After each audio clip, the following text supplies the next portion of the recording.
Hello and welcome to Blogosphere Serious Influence, the podcast all about the business side of the influencer industry. I'm Alice Audley and I'm the founder of Blogosphere, which hopefully you've heard of. But if not, Blogosphere is a media company rooted in the world of influencers. We run events, an influencer network, and publish a nationally distributed print magazine. And now a podcast too, which I'll be presenting. If there are any questions about the influencer industry that you want answered, be sure to tweet us your suggestions. Our Twitter handle is @BlogosphereM.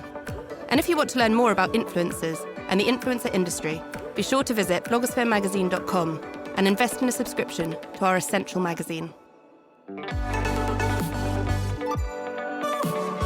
I'm delighted to announce that this series of Serious Influence is being exclusively sponsored by our very own tech platform, the Blogosphere Network. The Blogosphere Network is a platform where brands and influencers can feed back on what it was actually like to work with each other on campaigns. Real, qualitative data. If you'd like a demo of the service, please drop us an email at info@blogosphere.biz.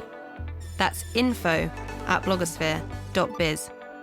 It's time to bring back the human touch to this human industry. Today on Blogosphere Serious Influence, I'm joined by Zoe Crawford, who works in the partnerships team at media agency The 7 Stars. After working at a startup and seeing the impact of influencers on brands, Zoe moved to The 7 Stars in 2016 and has worked with clients such as Iceland and Deliveroo on campaigns. Zoe likes integrated campaigns and believes that 2019 will be the coming of age for influencer marketing.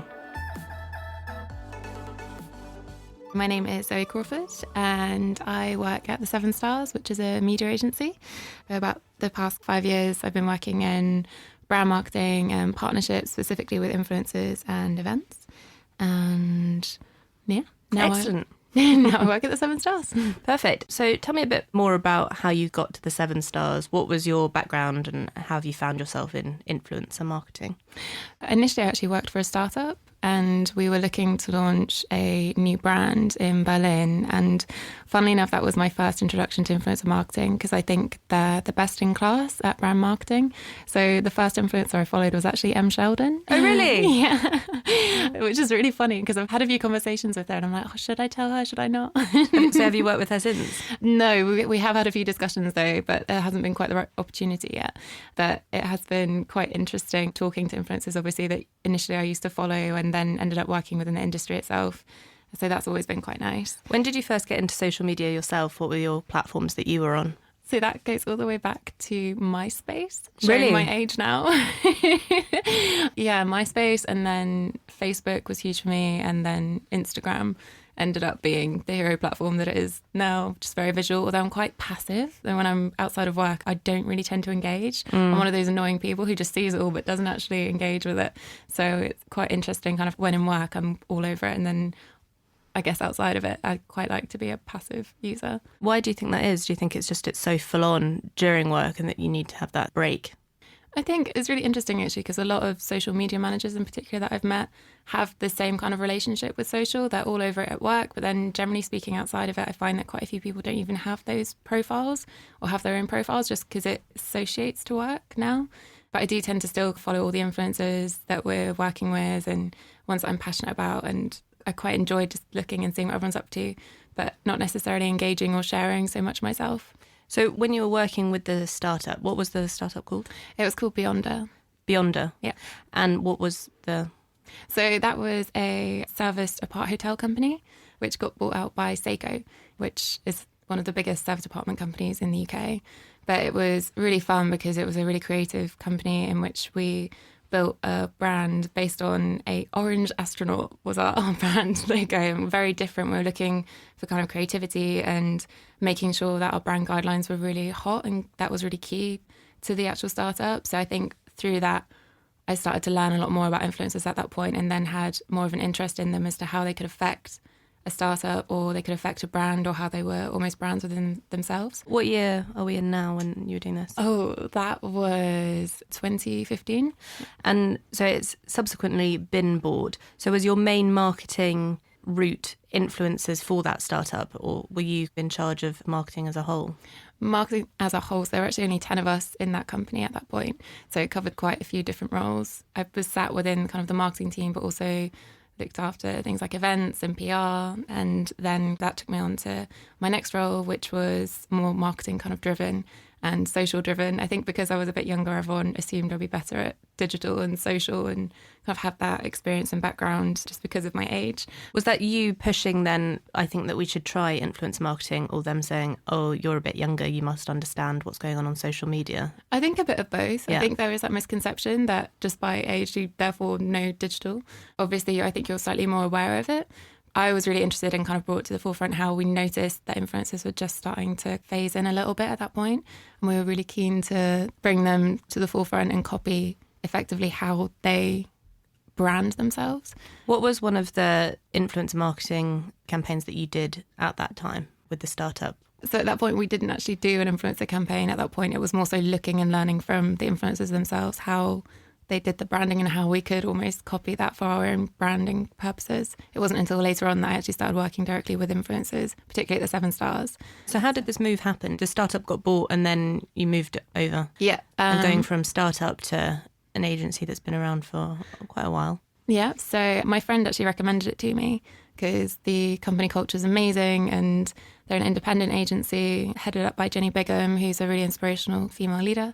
We like those. Yeah, we love those, all for those. And it was really interesting actually because when I joined, there was only one other girl who was in the influencer department. And I learned really quickly that influencers were massive. I think at the time I joined, there was a real surge in interest in influencers, particularly within marketing budgets. We're seeing kind of growth year on year with those.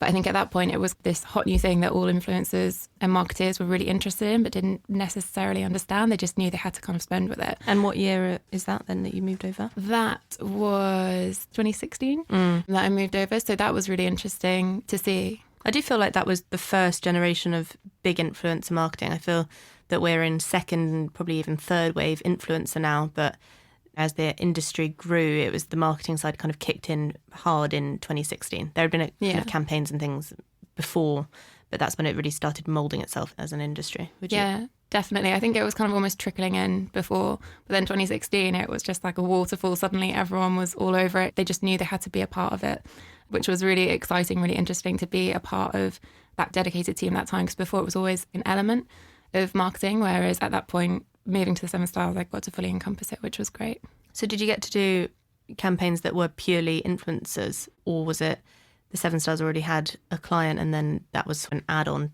to it, if that makes sense? So a mixture of both. So one of the first campaigns I ever worked on was with Iceland Foods, pushing chicken nuggets. Okay. And then it kind of moves all the way through to being a part of more 360 campaigns where we're tying into things like out of home as well as TV.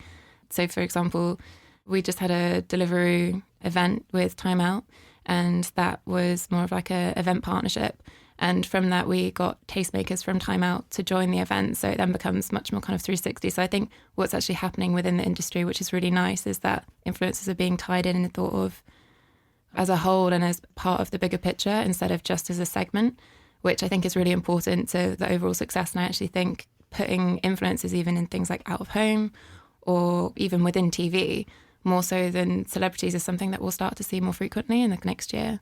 Definitely, because everything that you do with influencers that isn't on social media tracks back to social media. Exactly. With this Iceland chicken nuggets campaign, can you tell me a bit more about that? What was the campaign brief? What were you trying to achieve, and was it successful, etc.? So that one was all about showing off that Iceland food had 100% chicken breast within it. Slightly similar actually to McDonald's campaign, I think it was last year, where it was kind of all the bits in it. They were showing off the quality of the product and also the versatility of it. So it doesn't necessarily have to be chicken nuggets and chips. I think we had a bunch of male and female parenting bloggers showing how you could do things. I think one guy did like a lemon chicken nugget with rice. He made it into almost like a curry of some sort. It was really interesting, or like Asian style, like bringing in loads of different cuisine types to effectively make chicken nuggets more exciting. And how did you source the influencers on that campaign? So on that campaign, we have existing relationships with a variety of influencers. The tool that we use at the moment is called Hyper, which is really effective. It looks not only at the influencer themselves, but their audiences, which I think is really important. It's called Hyper. Hyper, yeah, HYPR. And we're kind of growing more interested as our marketers in influencers' audience as well as the influencer demographic themselves. So at that point, it was more focused on targeting parents. So we were looking towards parent influencers, which we still work with today where relevant. So I think that's really nice where we've built relationships with people from day dot and seeing them going all the way through and understanding what their interests are and able to seize those opportunities where potentially they may not be obvious on their platform, but because we have those relationships, because we have that tool which allows us to see all the demographics and the stats that we need, we can make really informed choices as to who to use. What are the stats that you do look for? So we'll look for things like, weirdly, location is one of the biggest ones because obviously there can be quite a bit of wastage with every influencer. It's a global platform, therefore we see quite a lot of influencers who we think will be great for the UK, but we may find out that they have actually a massive following in the US or China, or sometimes there's some really weird curveballs in there that you're not expecting. So it's really great to kind of have that tool to filter out what works best. And even if we do think that influencer has, for example, a slightly larger audience within the US, there's always potential, I think, to have that conversation with them and see, based on those stats, what percentage they have of UK following, whether there's something that we can do with them. So it kind of helps us kind of inform our negotiations and our conversations with those influencers and see what works best. Do you sometimes write a long list of influencers who would be your ideal influencers for that campaign and then run them through that platform? Or do you use the platform first to get an output of influencers that would be on brand? In which order does it do? Is it the human element first and then the ad tech, or the ad tech and then the human? It's a bit of both, I think.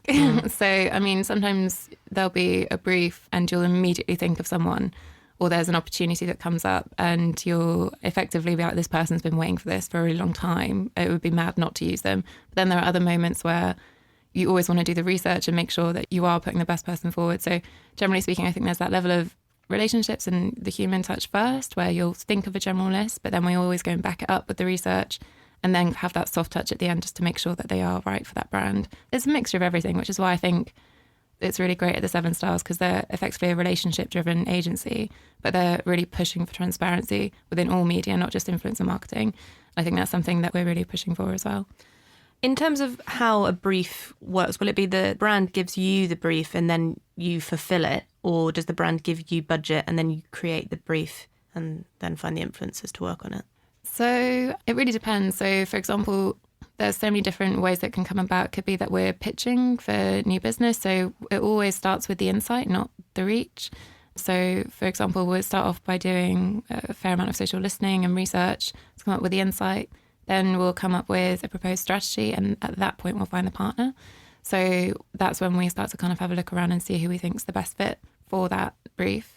It could be that the client at the beginning already kind of has the insight prepared and has a proposed strategy, but usually we'll add in a bit of our own flavour to it to make sure it aligns with what we believe, and that tends to work best, we find. And then after that, it's making sure from end to end that the campaign goes really well, and then also we are trying to push more and more the amplification of that content. I think hopefully we'll see that a bit more within kind of the next 6 months. How are you amplifying the content? So because we work at a media agency, we're really quite lucky to have a specialist paid social team. And within that team, effectively, we can lean on them to figure out how best to amplify that content through all social channels. But then we can also look at things like, for example, if there's an opportunity within out of home or even digital where we can repurpose that content and put it on. For example, Go Outdoors ran a campaign and we ended up with Ben Fogle on their website as well as their social, which was great. And I'm kind of hoping that that goes on more and more. Does that have to be specified in the contract? So, for instance, if you're an influencer and you're brought on to do some promotion across YouTube and Instagram, and then the imagery that you use then gets put on billboards, do they get paid more for that? Yeah, 100%. So we always have contracts at the 7 Stars, and that's part of the strategy at the very beginning before we even choose the partner, where we decide exactly how that content will be used, who ideally we would like to work with, and within the contract we kind of lay out the usage rights. Generally speaking, we try to have usage rights. It can be anything from a month all the way through to a year.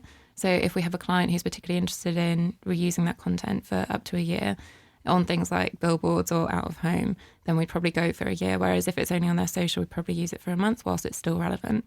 It varies from each campaign, but we find it to be invaluable to have those usage rights, even if it's just for a month.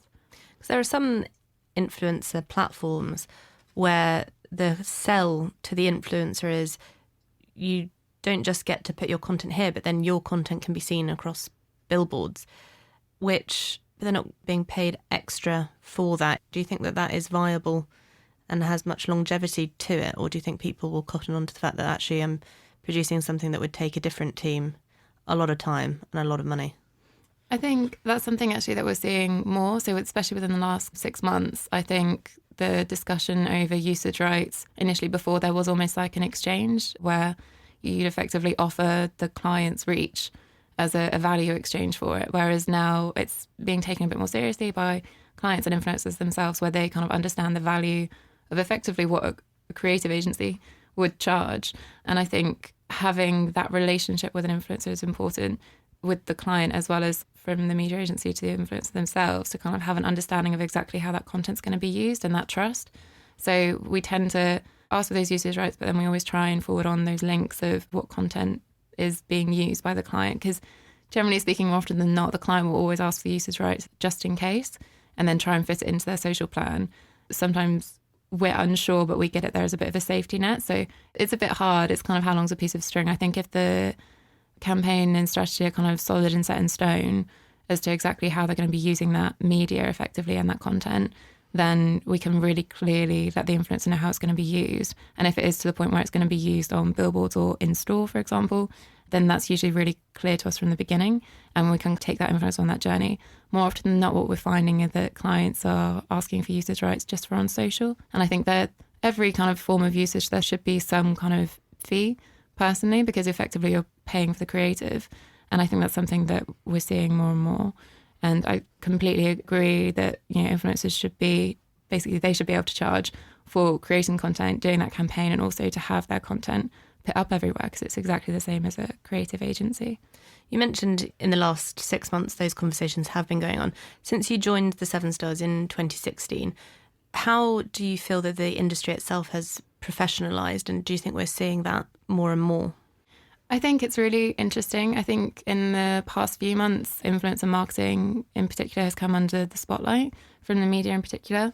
I think it's been given a little bit of a Wild West image recently, and I think 2019 will be the year that it comes of age. I think we're going to have to be more transparent in terms of hashtag ad. We're seeing that with the likes of, I know Zoella and Rita Ora were in the news the other day. I think that's coming under fire quite a bit. So I think we'll see some more transparency. I think there's also going to be a bit more regulation enforced from platforms themselves as well as influencers. I know Facebook are creating a new kind of creators profile that will allow more visibility on the stats and effectively the success of a campaign. So I think we'll start to see that. I think it's something that everyone is realising that it's kind of important to have, especially in influencer marketing, because effectively the whole premises of influencer marketing is looking to someone like me and effectively someone that I trust. So it's so important that we have that, whether that's looking to Facebook, because obviously they make a lot of money through influencer marketing as well. So it's in their interest really to make sure that they are still the platform that influencers look to and use. Or even on YouTube, I know that there's this amazing growing appetite. Year on year, we're seeing client spend increasing. We're seeing more influencers to the point where the market's nearly saturated. There's always the discussion of, is everyone an influencer now? Obviously, we've got the advocates, we've got the celebrities, we've got digital celebrities, we've got mid-level influencers. There's so many different terms and terminologies. And I think with that, we're going to see a lot more competition within the market, which is really great and really healthy. I think it's going to be more important than ever for influencers to stay true to their brand, and potentially for us to look to create more long-term relationships instead of one-off campaigns, so that authenticity stays there. Do you think that monetising, you just mentioned how saturated the market is now and that ostensibly anybody can be an influencer, and now due to platforms launching, no matter what you're following, you can earn money from it. So there are so many people monetising. So the platforms now are saturated with branded content, and that, as you say, not necessarily the longer term partnerships, but the one-offs, which you're going to try and avoid doing. But do you think that is actually damaging the trust in the industry as a whole? I think it's a really interesting conversation.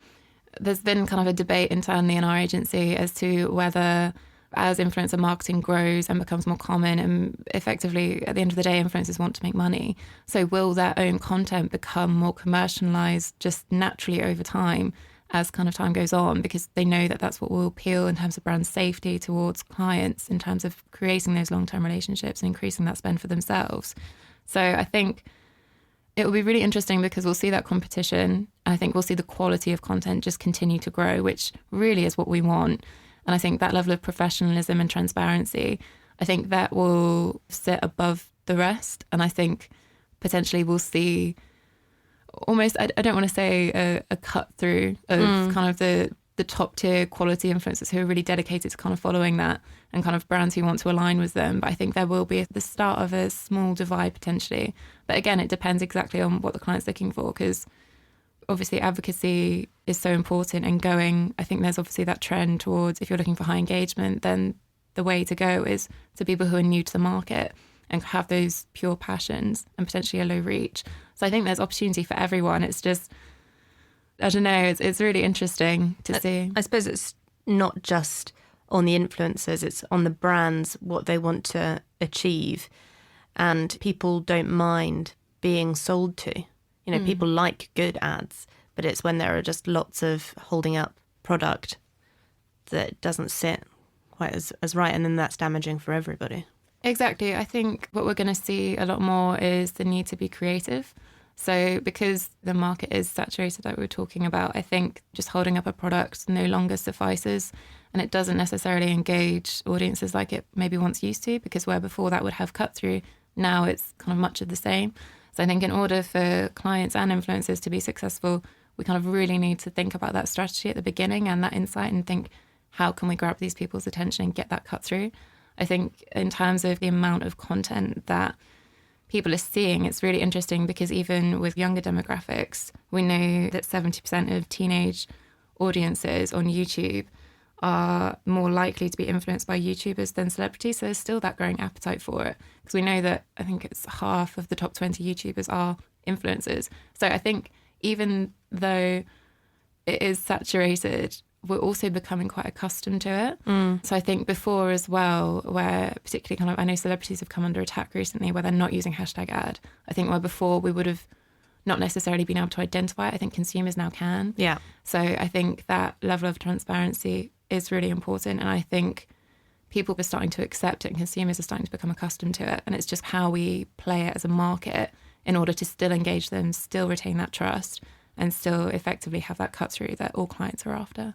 I do think on the whole that digital first influencers, which is how we can like separate, like we wouldn't do celebrities that are by default influencers. We only cover people that have made their name solely through social media, are better at disclosing, which is interesting, because you would have thought that the celebrities would probably have had more access to education and management that would have been able to advise them.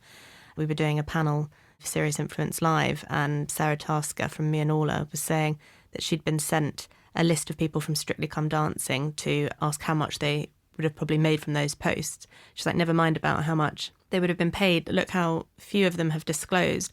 One dancer's dancing with a Hoover and there's no ad. It's like, there couldn't be more of an ad. So again, I think with everything gets kind of lumped together, and actually there are so many different people doing it at so many different levels that it is a shame when we all get tarred with the same brush. Yeah. What are the most common problems that you see in influencer marketing as a whole?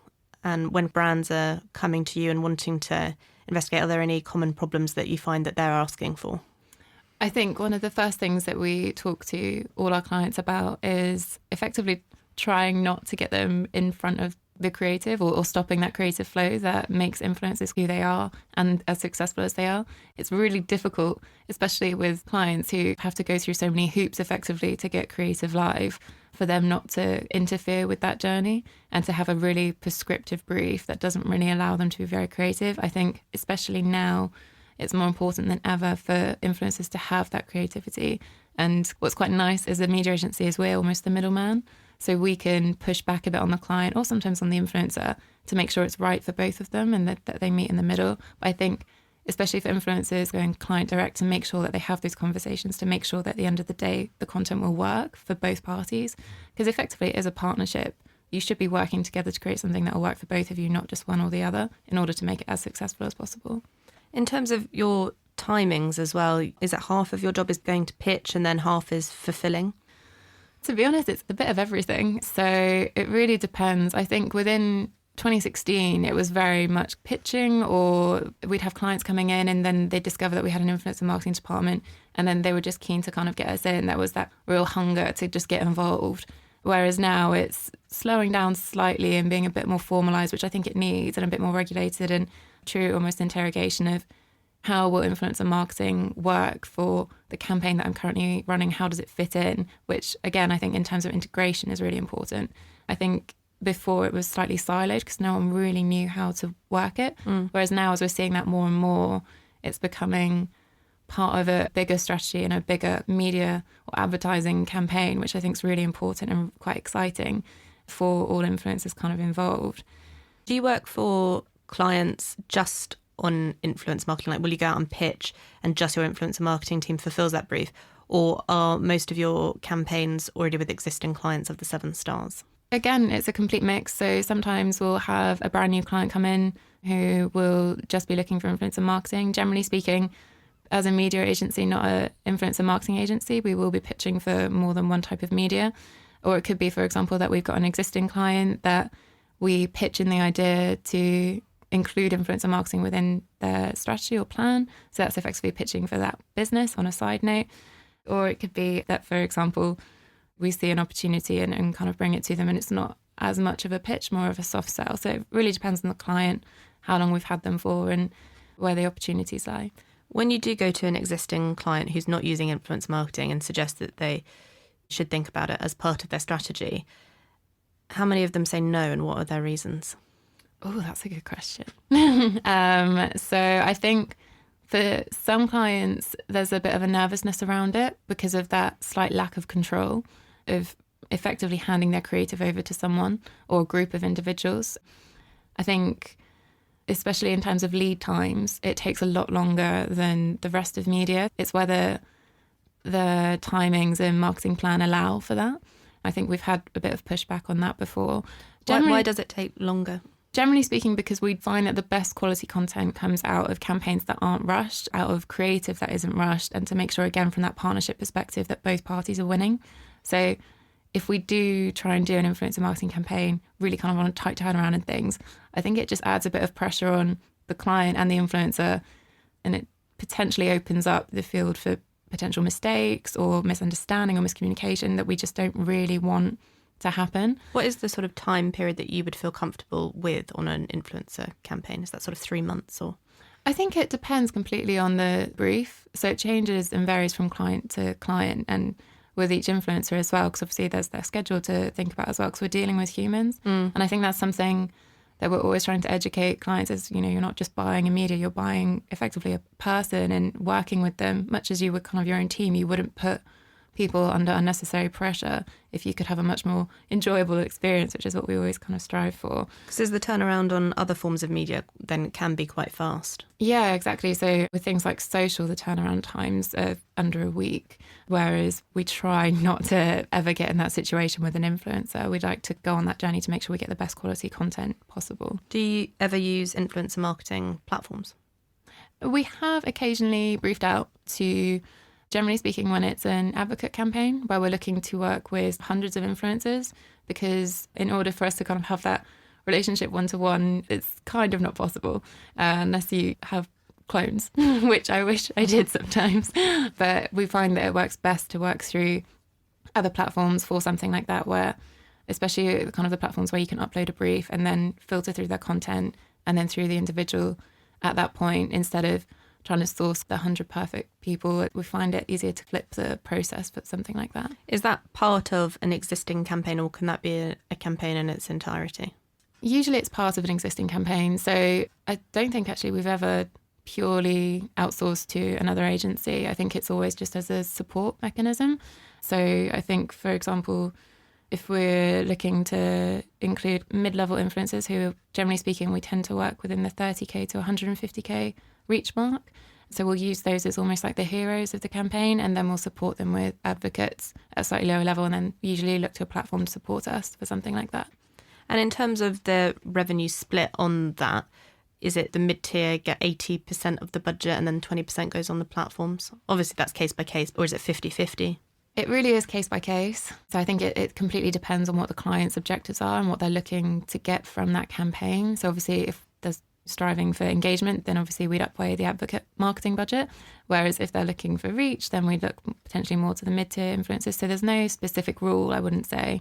And I think that really depends on the strategy put forward at the beginning. Do you think engagement and reach are the metrics that moving forward we will need? Or do you think that we actually need some other stats in there that, I don't know, on, you spend £1 and you get £10 back when you can do it on other medias? Do you think we can get to that point with influencer marketing?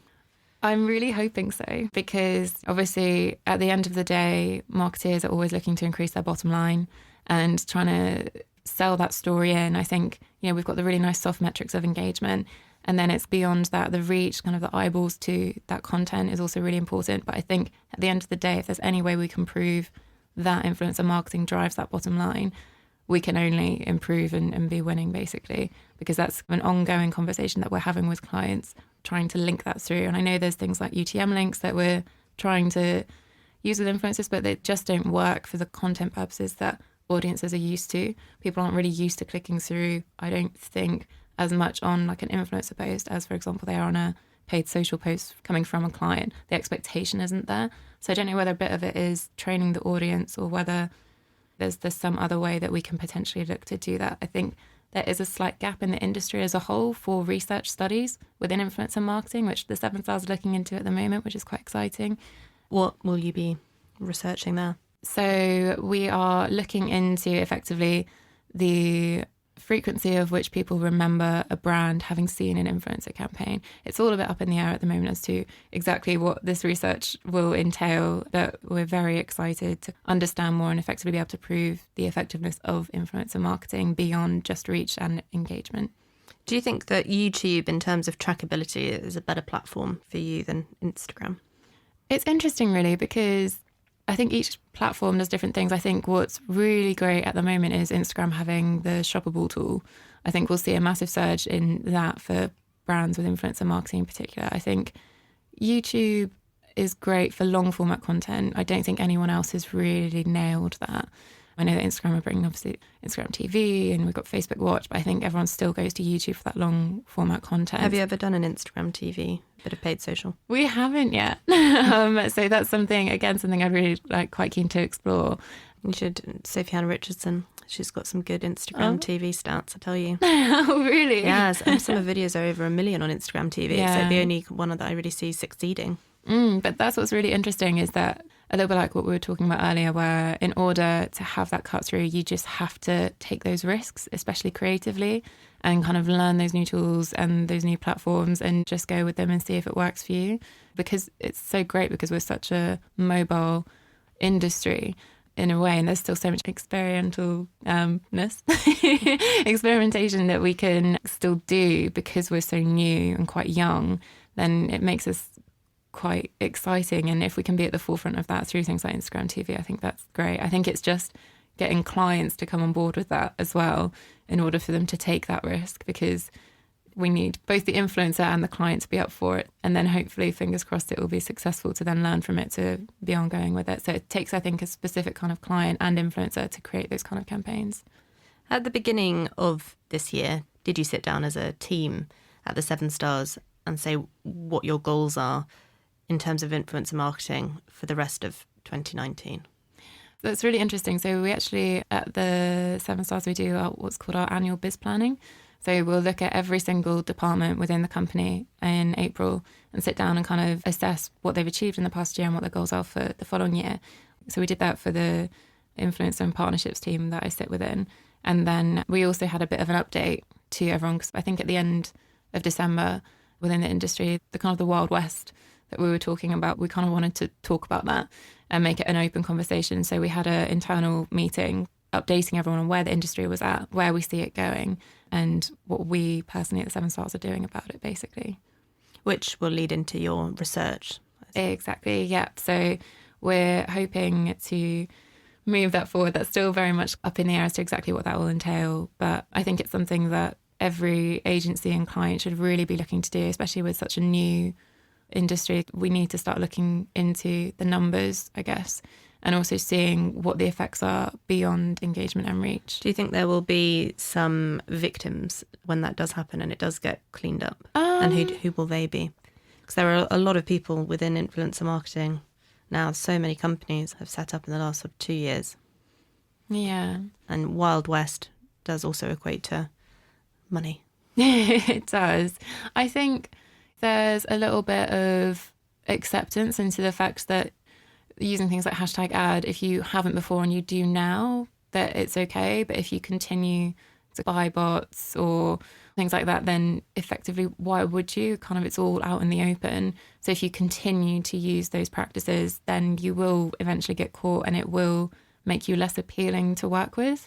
Effectively, hence why we're thinking 2019 is the year for the influencer marketing industry to come of age, because effectively you've gone through the teenage years of trying it out and seeing what will make you as successful as possible. But there needs to be that slight adultness about it of making sure you're regulated, making sure your content is on point with the brief to make it appealing, but also making sure that you're just applying by things like the ASA and effectively covering yourself, because we wouldn't want any of our influencers, for example, who was enforced that they use hashtag ad, because we would never want it to get to a point where, for example, if ASA one day do say all content that doesn't have hashtag ad, we're going to pull, or something extreme like that. Or for example, on Instagram, they pulled all those accounts, didn't they, off Instagram last year. We would never want it to get to that point. So I think as long as both agencies, clients and influencers alike are all making those steps towards becoming more transparent, more self-regulated to an extent, I think that there's opportunity for everyone to succeed. I think if there's potential scope where people are falling into bad habits again, then there may be a slight filtering out process. You talked earlier about doing the event with Time Out. Are you going to be doing more of that this year, and why has that proven successful before, doing actual sort of events and things? I'm really passionate about events, and when I first started at the Seven Stars, I actually saw the rise within influencer events and was really quite interested in that. So I ran quite a few events with Iceland Foods, and we found that they massively outperformed their effective, like, still shots of the product. They worked much better, and we ended up having much more kind of authentic ambassadors for the brand. So I think there's influencer marketing events in themselves, but then as we get that more integrated approach towards the entire marketing, media and advertising spend, I think we're going to see a rise in experiential. I think experiential events are seeing a surge in themselves as people are clinging to that, wanting to know someone like me, wanting a real experience. Millennials in particular, we know, love experiences and kind of the hands-on approach to brands and having that personal connection to them. So I think we're seeing a surge in experiential, but then also what is almost kind of hand in hand is the surge in influencer, because it's effectively the same thing. They're looking towards people and the people behind those brands instead of the cold product itself. So I think they work really well together. So especially this year, I'm hoping to bring that in a lot more with the Seven Stars, and we're working on a few things, not signed off yet. So unfortunately, I can't tell you about them, but yeah, we'll watch this space. Wait and see, exactly. Yeah. Out of the clients that you do have at the Seven Stars, you've obviously done a lot of work with Iceland. The other roster of clients, what is the percentage of them that do influencer marketing as well? So we tend to find that a lot of our foodie clients love influencer marketing because it just makes sense on so many levels. Obviously, you've got all the foodie influencers cooking from scratch, as well as hitting the parenting audience when you're looking for quick and healthy meals, so convenience. We've worked with a lot of food clients. I initially wondered if everyone thought I was a complete foodie or something, because I just kept on getting all these food clients approaching me. So I was looking at a lot of delicious food all day on Instagram profiles and stuff. But then what's really lovely actually is I think that's expanding more into just retail as a whole. So we worked with Go Outdoors on outdoor influencer campaigns, which worked really well, and we're looking to do again this year. But then also even from the finance sector, where they're potentially looking to have that human approach from something that could potentially be seen as a slightly drier subject to kind of liven it up. So I think before, where nervous categories were potentially not diving in, we're starting to see them go all in now, which is great. So I think before there was much more kind of the safer zone of categories, whereas now it's just opening doors as a whole to everyone and seeing how they can best use it. Have you done any influencer marketing on influencers' podcasts for your clients? That's something that we keep on pushing forward. So interestingly, what tends to happen is we'll mention a podcast because we're trying to push that forward because it's relatively new to our clients at the moment. And what tends to happen is we'll then use them for social, but then with the view of that long term, we would then be integrated into their podcast. So I think, again, it's that integration of starting off small and then growing into more channels outside of social. So I suppose the retention rates on podcasts, and when you're looking across that, I mean, do you have to explain that to clients as well? So how long you're going to be on an Instagram post to how long you're going to, I think the stat's something like 93% of people, if they start a podcast, listen the whole way through. Mm-hmm. And it's just in the same way when you'll actually sit down with a magazine and read it, it's just a bit different, isn't it? Or invest in a YouTube video as opposed to just a scroll. And do you think that those are taken into consideration enough with budgets because you've got reach and engagement? Is the metric of time? I think what's really interesting as well is obviously we have a digital team who sell ads within podcasts. So, the little ads within. So there are those conversations that clients are very familiar with. And then there's integrating live reads even almost within radio and then moving out over into podcasts. I think that's a learning. And again, it's those clients that we need to have that jump and to be creative. And also it's the same thing with influencers. We're looking for influencers as well as clients that are looking to expand and grow and be the first to effectively do something. I imagine it will take the same format as what we've seen before, where I think it would be great for food. And what's really nice as well is there are so many different topics, even finance, that could work really well within podcasts, that you have a captive audience that I think potentially at the moment we're seeing clients dip their toes into, but I can't wait for them to go all in so we can start experimenting with that more. A big thanks to Zoe for coming on the show. You've been listening to Blogosphere Serious Influence with me, Alice Audley. Be sure to check out blogospheremagazine.com for influencer industry updates. And why not treat yourself to a magazine subscription whilst you're there?